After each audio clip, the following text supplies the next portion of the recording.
Good afternoon from Birmingham Airport. It's a Friday afternoon, half term, lucky man me.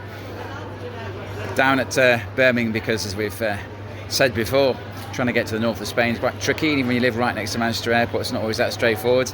Just like to say, those of you who like to criticise Manchester Airport, come and have a look at Birmingham Airport. Trust me, you will be winging your way back up north for your next aerial adventure. So, across to Santander, get in a car, drive across to Bilbao in time to witness Barakaldo against Tenerife this evening. Big game in the Primera RFEF. Tenerife obviously looking to bounce back from the first defeat of the season last weekend against Unionistas, and Barakaldo, who draw more than anything else this season but have rarely lost, looking to bloody the nose of the big boys in the Grupo Uno race for promotion. And the title race, to be honest, I think most of us expected Tenerife to win it, but they've stumbled a bit recently, so we'll see how that works out this evening. So if I get on this plane, if I manage to fight my way for the crowds and get somewhere near the departure gate on time, and my plane is on time and the car hire goes well, I'll be back with you a few hours later. I did also have a rather stressful bus journey to get here, no fault of the bus driver. Accident on the M6, but I'm sure at this point my co-host Nick Bell is nodding sagely. His dislike of buses has recently been revealed to me. But I'm here, and hopefully if all goes well, next time you hear from me will be in the Basque Country, in the Nervion Lasesarre or somewhere near it. So fast forward several hours and I'm here with Gorka pitchside. Gorka is the operations manager here at Barakaldo. Gorka, can you tell us a little bit more about what that role entails? Hi Liam, nice to meet you. This part of the team is like an administrative post that involves everything that you can help to the first team, to the players and also the managers, with the hotels going at the games away, and here today we play at our home, and we welcome the Tenerife team. And do you have to sort out all their accommodation as well then? Yes, and talk to them about the tickets allocations and the lineups and everything related to the tag with the other team and everything to help to our team. But not too much about Barakaldo's tactics for today then? You're not going to mention too much about how Barakaldo are going to play? Yes. Not going to give them any clues? No. We have been with the same manager 4 years, so the tactics are similar to the first day. And you said you've only been doing this job for 3 weeks. What were you doing before this? How are you finding this new role? Well, I started working here as a volunteer 9 years ago, and I have done everything at match days, involving security, ticket office, the shop, the VIP operation, and everything. And now is another role, and going for it. That's amazing. What a brilliant rise from doing the most basic tasks at the stadium to having a really important run. I'm so delighted for you that you've risen like that. But although you now being part of the team, another member of the team. So that's incredible. Fantastic, yeah. Yes. Now, obviously, that clearly shows that you love your team. Are you from Barakaldo? I'm from Barakaldo, yes. I live here since I was born in 1997. And yes, I love everything about this club. Fantastic. And then would you say overall that lots of the fans who'll be here tonight are also fans of Athletic Club, or are they Barakaldo? Are they purely Barakaldo fans? There are a lot of type of people. Myself, for example, I only support Barakaldo and then Liverpool Football Club. That's a lovely team to support. And there are other people who support Barakaldo and then Athletic. And so overall, it's a good mixture, is it? Yeah. Yes. So, well, that's great to hear. And you're going to Anfield, I believe, in a couple of weeks. Is that right? Yes, I'm going there next week. It will be my 6th or 7th time there. I also watch a lot of games across England. I've been at at West Ham United, and at Tranmere Rovers, at Wilson Park, at Preston North End. You've well travelled. Excellent stuff. And do you travel with or wait to the away games with Barakaldo, or is it just? Yes. So you could. Now I'm going with the team, so yes, I'm going to every game. Fantastic. It's brilliant to speak to you. We'll keep our fingers crossed for you tonight. Thank you so much for your time and for your splendid English. Thanks to you, Liam, for coming to visit us, and enjoy the game today. So I got that into it, Gorka, about 10 feet from where I'm now standing inside the ground. It's a good deal noisier now, as you can hear. All the ultras are in. They stood right in front of me. I'm about to get deafened for the next 90 minutes by a drum. I suspect that the big old yellow and black flag has been waved around, will irritate me at certain points, but you know what a great atmosphere there is here, building.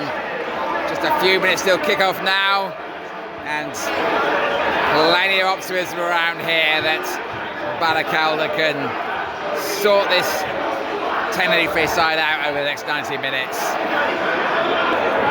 What I love about Spain is a general lawlessness in terms of what you bring into the ground. I'm pretty sure they're not selling any big cans of Estadio Lasesarre inside the Lasesarre, but there's plenty of people who've managed to smuggle one in, and plenty of substances being smoked that probably don't generally get smoked in English football grounds. But you know what?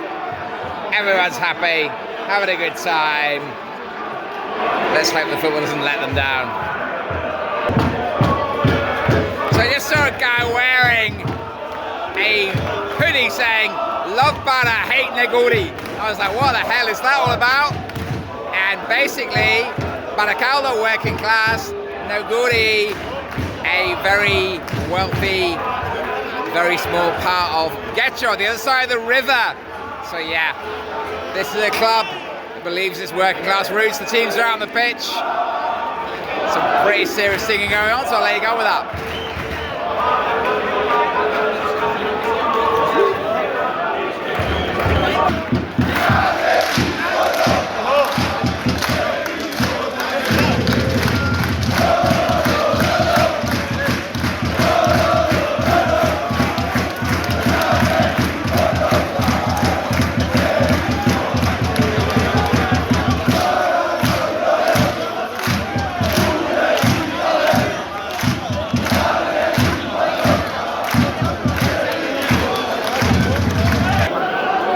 First chance of the evening to visitors after a quarter of an hour.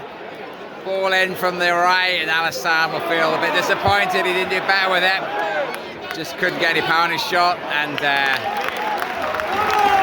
ball carried fairly harmlessly through to Barakaldo, the keeper. Goalless after a quarter of an hour, and these ultras are not giving up all night. Half chance to the home side. Ball nicely right down the left. Arrived at the feet of Jose de Leon. Pretty central. Left foot strike. Fairly comfortable with the keeper though. Still goalless. Never the closest thing I've ever seen to a mosh pit in a football ground. People just basically jumping around, bumping into each other. Needless to say, there's not a lot going on the pitch. Keenly contested. Short and gone with action. Just under half an hour ago and it's still goalless.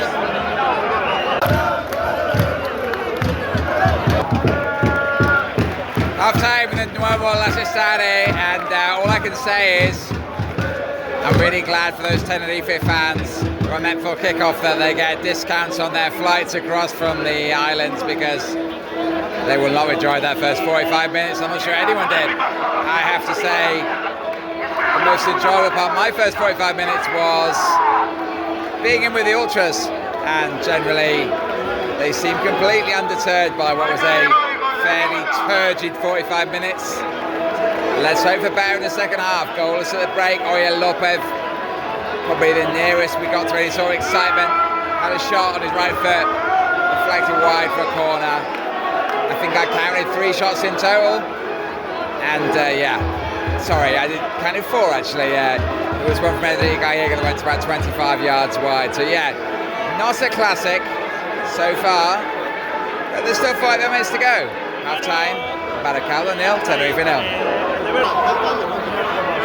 Usually it means to note that in the half-time interval you're allowed to leave the ground if you want to have a smoke, but not if you can't pay for a half-time refreshment with cash because they don't accept cards inside the ground. There's about 500 people around me smoking. I'm not quite sure where that particular logic comes from. Never mind. I will wait till the end of the game. Something might happen in the second half, but I won't miss it.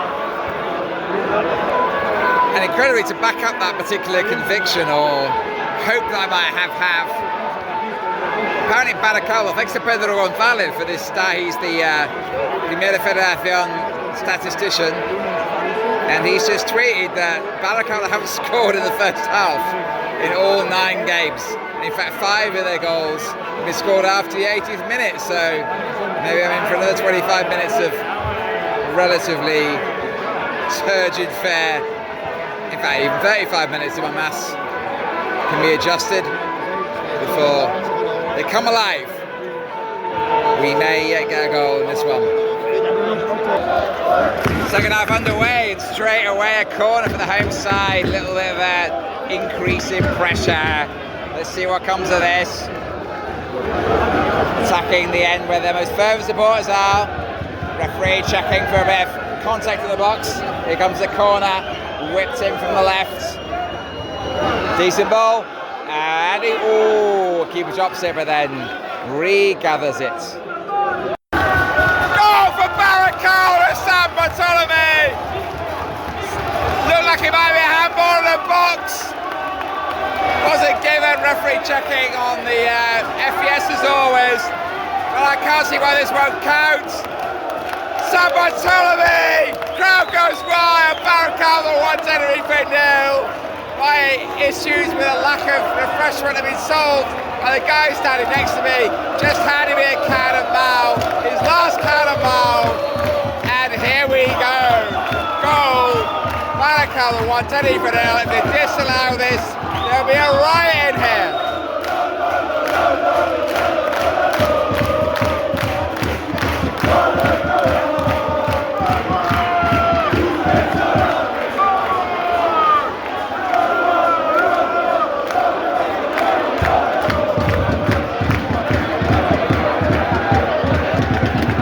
Barakaldo on fire, ball down the right. Low cross into the box, cleared at full stretch by Tenerife defence. Malinho holds his head. He would have tapped that in for 2-0. Still 1-0.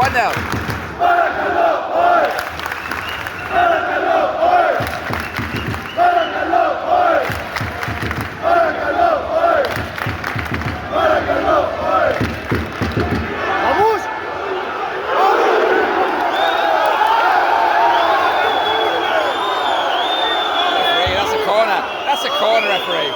Never mind. Still 1-0. 2-0 Barakaldo, the referee's checking. I'm not sure what the problem is here. Looks like a beautiful finish. But referees always will check it.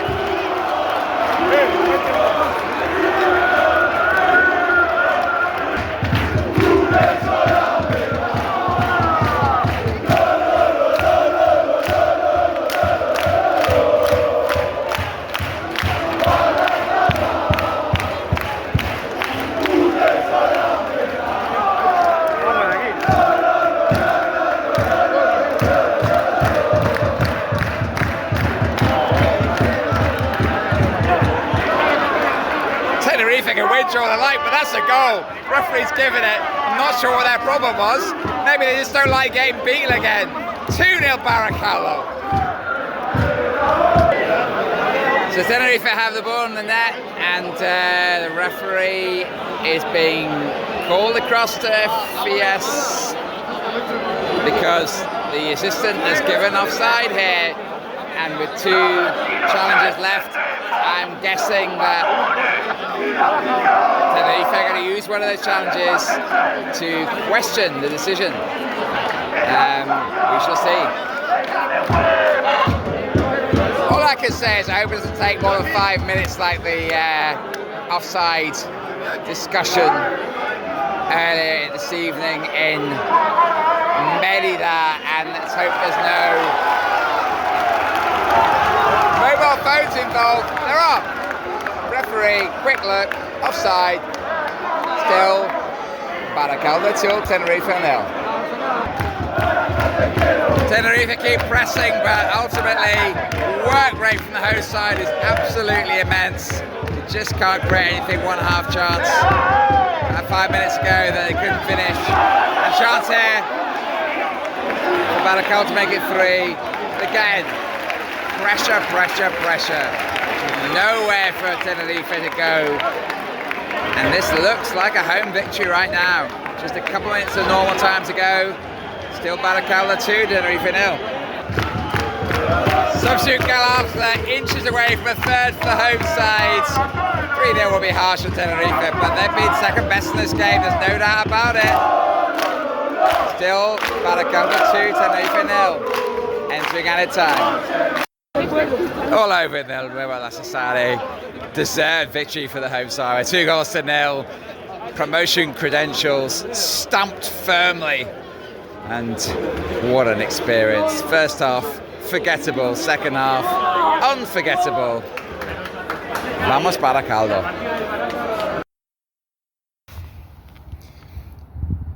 Buenos dias y hasta luego, Barakaldo. Brilliant time I had here last night. Finished it talking to a guy called Tonio and his son Asier, 2 big Barakaldo fans. In fact, I'd seen Tonio earlier on in the evening working behind the bar at the bar that's nearest to the stadium, and assumed he was just wearing his Barakaldo shirt because he was supporting the local team, but it turned out he went to the game. He was just helping out in the bar because he knew they were going to be busy, which was great. So really good experience overall. I think it fell nicely for me in that obviously a big opposition in terms of the profile Tenerife meant it was a really decent turnout, and of course it ended with a brilliant win for the home side. So yeah, couldn't perhaps have worked out better for me. Well, I wasn't thinking that at half time, and although the atmosphere was still great regardless of the fare on the field.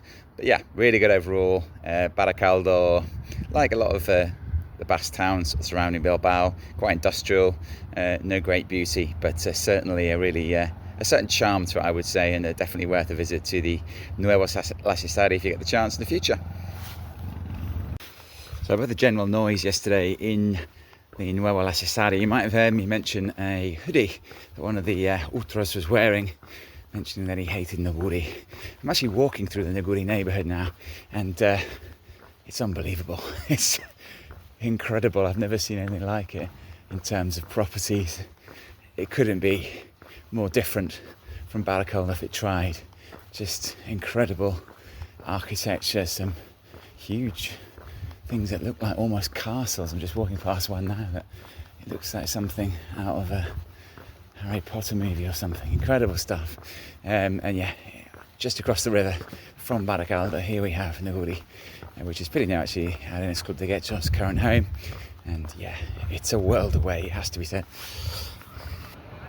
So now I'm myself inside the ground and being offered the opportunity to stay on the halfway line basically. Said, where should I go? He said, do you need a table? I said, no. He just asked me to pull up a nice plastic loose chair and said, sit there. And here I am, sat directly on the halfway line. And second slight surprise for me, not quite used to this kind of setup, but very, very pleasing, I have to say. Can't beat the view. As I said, as always, the usual question, is there anybody at the club who can speak to us in English for the podcast? He said, yeah, the coach. So apparently John Editha, the Arenas Club de Getxo coach, has worked in the States, and so is perfectly capable of conducting an interview with me in English. And when I said, does he know? Yeah, no problem, he'll speak to you later. So that's a first for the Pozo. We have an interview in English with the coach for Primera RFEF, so looking forward to speaking to him later. In the meantime, I've made a note of the teams. They are stuck to the wall with all the positions scrawled in biro, in case anybody needs to know where the various people are playing. Fantastic stuff. And as you just heard, I'm right next to the speaker, so maybe I'll be deaf by the end of the evening. Anyway, back with you later.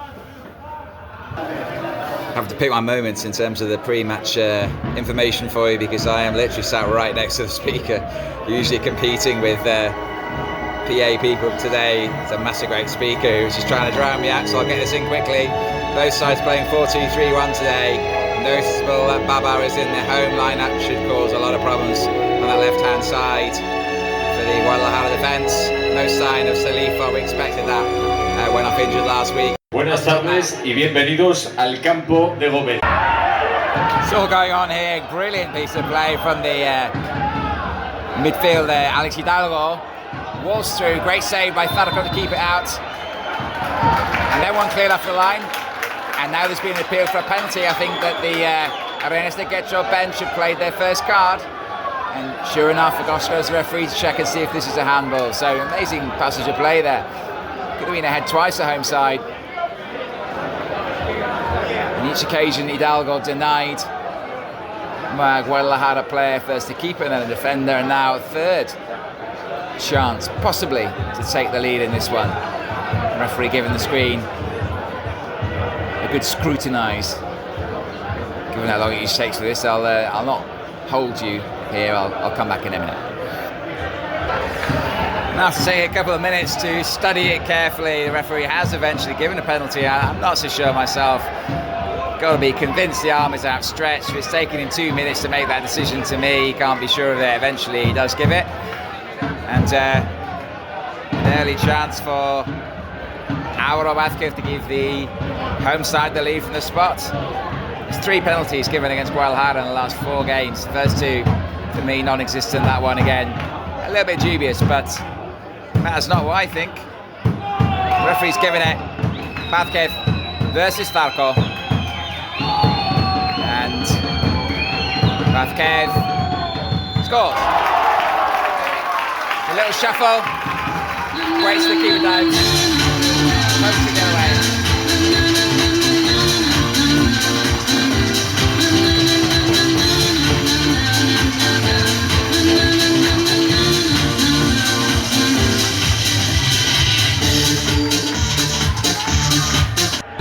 Of course, followed by the entirely routine check to see if everything was okay, no encroachment or anything.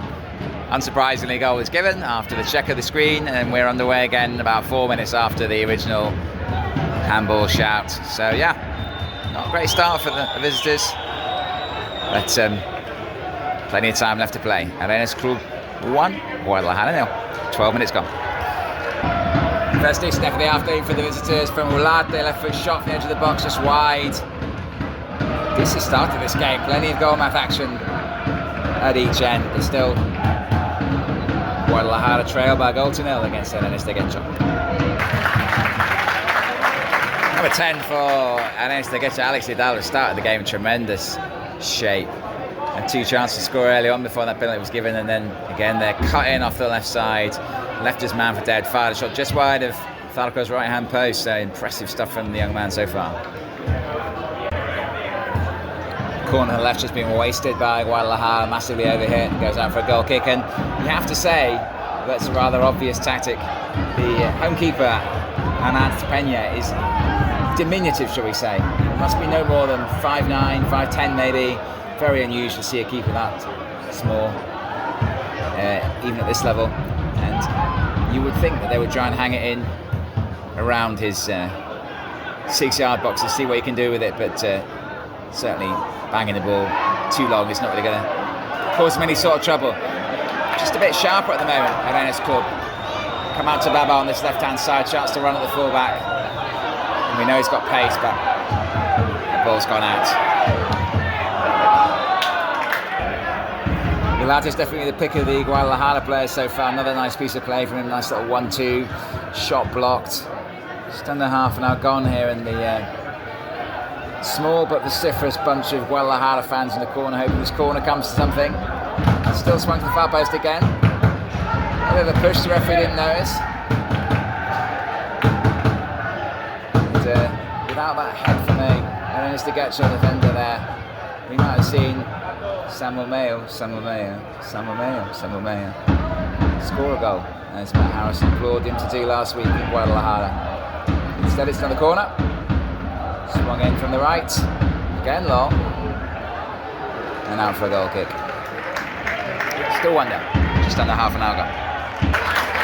Hemside close to a second, deep cross to the far post, knocked back across 6-yard box by Zabaleta, scrambled away just in time by Guadalajara defender.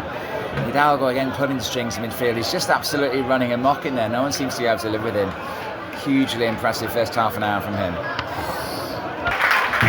Great chance for Coyala to make it 2-0.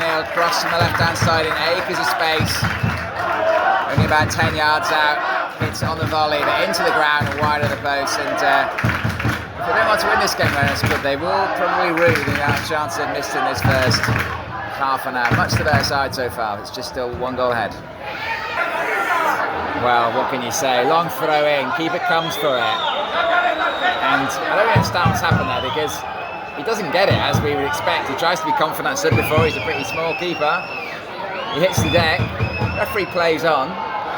There's an appeal for a penalty, and the referee's not going to look at the penalty appeal, but he then gives a free kick for a foul on the keeper, which he hasn't initially given. So I can't really work that one out at all. I think maybe the referee's decided that he needs to look at the challenge again on the keeper, and he also needs to look at the penalty appeal. But I think once he's given the foul for the challenge on the keeper, which appears to be before penalty appeal, I don't see why it can be referred to FES. I think ultimately you can't refer fouls to FES. So a strange one, I have to say. We'll see what comes of it. So really puzzled by that decision.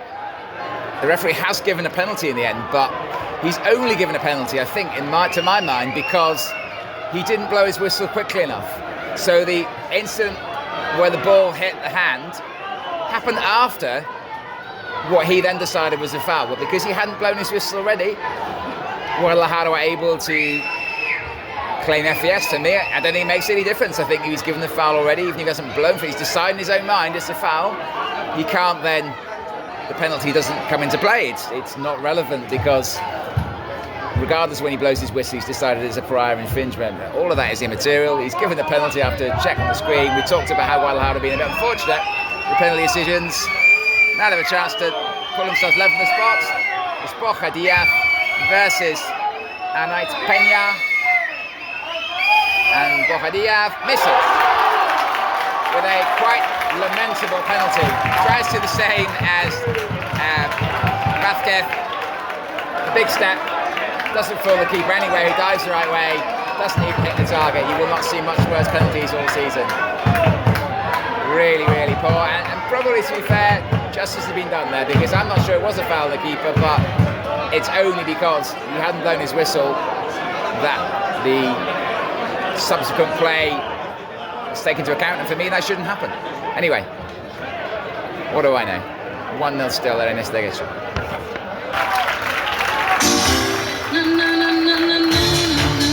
There you guessed it, 2-0 at Arenas Club de Getxo. Flowing counter-attack, finished off by Callado. Lovely interplay between 3 players. Through on goal, Callado swept it past Barakaldo, no chance. Right on half-time. Half-time in Gobela, and got to say, Arenas Club de Getxo, good value for their 2-0 lead. Could have been very different had Borja Diaz tucked away the penalty opportunity he had to bring the scores level, but he didn't. Horrible penalty. Second goal for Arenas de Getxo, round half-time. And a long way back for the visitors from here. Half-time, Arenas Club de Getxo 2, Guadalajara 0. 5 minutes to the second half, and Coyala close to his second and his team's third goal there. Smash from the edge of the box and swerving all over the place. Starko got something in the way of it, but they didn't knew much about the save. Still 2-0 Arenas de Getxo.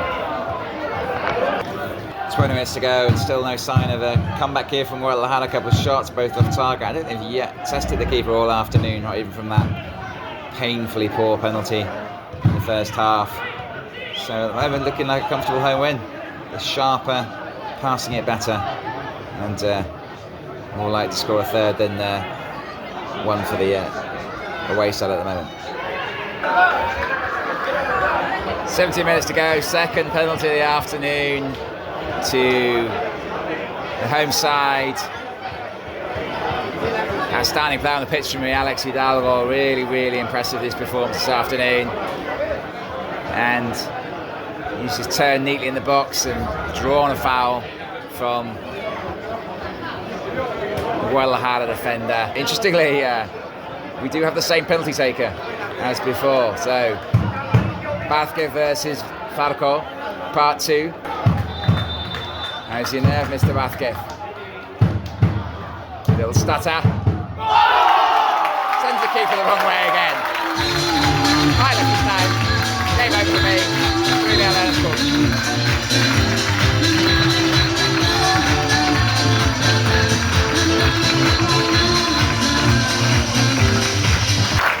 That's actually one of Basque's last involvement of the afternoon. He's about to be substituted along with, I think also Fabalo is going off for the home side, and as I say, for me the game's outstanding player is leaving the field now. That's Alex Hidalgo taking a well-deserved rest. Absolutely brilliant in that centre of the park for Arenas Club. So the passage of play just sums up Guadalajara's afternoon. Knocking it around, but not making any progress, not much movement, constant under pressure from the Arenas de Getxo players. Eventually the ball lumped, hopefully forward and out for a goal kick. Tremendous work rate from this home side, really have given the visitors absolutely no time on the ball, harried and hassled them for the full 90, and thoroughly deserved winners of this game. Full time here in Gobela, the rain's starting to lash down, just to complete a miserable afternoon for the visitors. Noticeable, to be fair, that they brought on 2 players second half. Rios and Berdu, 28 and 29, don't need to have the names on the back of their shirts. So, difficult times for the visitors, but tremendously impressive performance of the home team. I'm going to leave it there because I don't really want any more to speak Caroline in my recording. Final score, Arenas de Getxo 3, Guadalajara 0. So that's it for the latest episode of El Pozo in Directo. It might be a while before the next one, sadly, but you never know. Thank you very much for listening.